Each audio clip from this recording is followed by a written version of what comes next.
Hey guys, it's Miss Valley. I'm about to read a book. I'm sure you're familiar with it. It's called Matilda by Roald Dahl. You may have seen the movie or read the book before, but I'm going to read it aloud and I'm going to stop, and at the end of each section there will be questions posted in the Google Classroom and some activities to go with it. So I hope you enjoy. The reader of books. It's a funny thing about mothers and fathers. Even when their own child is the most disgusting little blister you could ever imagine, they think that he or she is wonderful. Some parents go further. They become so blinded by adoration they manage to convince themselves their child has qualities of genius. Well, there is nothing very wrong with all this. It's the way of the world. It's only when the parents begin telling us about the brilliance of their own revolting offspring that we start shouting, "Bring us a basin, we're going to be sick." School teachers suffer a good deal from having to listen to this sort of twaddle from proud parents, but they usually get their own back when the time comes to write end-of-term reports.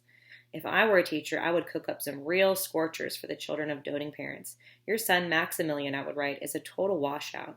I hope you have a family business you can push him into when he leaves school, because he sure as heck won't get a job anywhere else. If I were feeling lyrical that day, I might write, It is a curious truth that grasshoppers have their hearing organs in the sides of their abdomen. Your daughter Vanessa, judging by what she learnt this term, has no hearing organs at all. I might even delve deeper into natural history and say, the periodical cicada spends 6 years as a grub underground and no more than 6 days as a free creature of sunlight and air. Your son Wilfred has spent 6 years as a grub in this school, and we are still waiting for him to emerge from the chrysalis.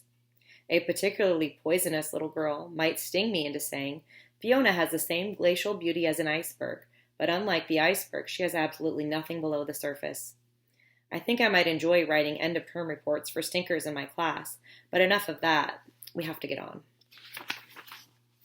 Occasionally, one comes across parents who take the opposite line, who show no interest at all in their children, and these, of course, are far worse than the doting parents. Mr. and Mrs. Wormwood were two such parents. They had a son called Michael and a daughter called Matilda. And the parents looked upon Matilda in particular as nothing more than a scab. A scab is something you have to put up with until the time comes when you can pick it off and flick it away. Mr. and Mrs. Wormwood looked forward enormously to the time that they could pick their little daughter and flick her away, preferably into the next country or even further than that. It is bad enough when parents treat ordinary children as though they were scabs and bunions, but it becomes somehow a lot worse when the child in question is extraordinary. And by that I mean sensitive and brilliant. Matilda was both of these things, but above all, she was brilliant. Her mind was so nimble, and she was so quick to learn that her ability should have been obvious to the most half-witted of parents. But Mr. and Mrs. Wormwood were both so gormless and so wrapped up in their own silly lives that they failed to notice anything unusual about their daughter.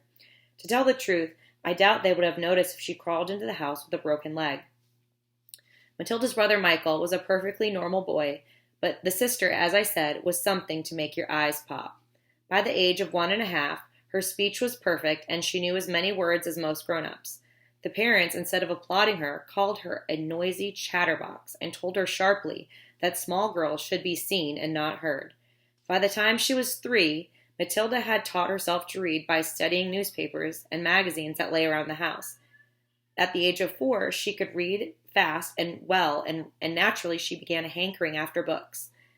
The only book in the whole of this enlightened household was something called Easy Cooking, belonging to her mother, and when she had read this from cover to cover and had learnt all the recipes by heart, she decided she wanted something more interesting.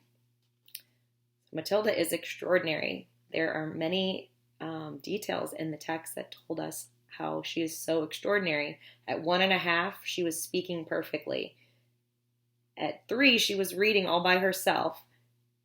And at 4, she read fast and well and began to enjoy reading books and read a cookbook cover to cover. I certainly wasn't doing that at the age of 4, so we definitely have some details to support that she is extraordinary. So I'm going to post some questions and an activity to go along with this. I hope you enjoyed the read aloud, and I will read another section tomorrow. Bye!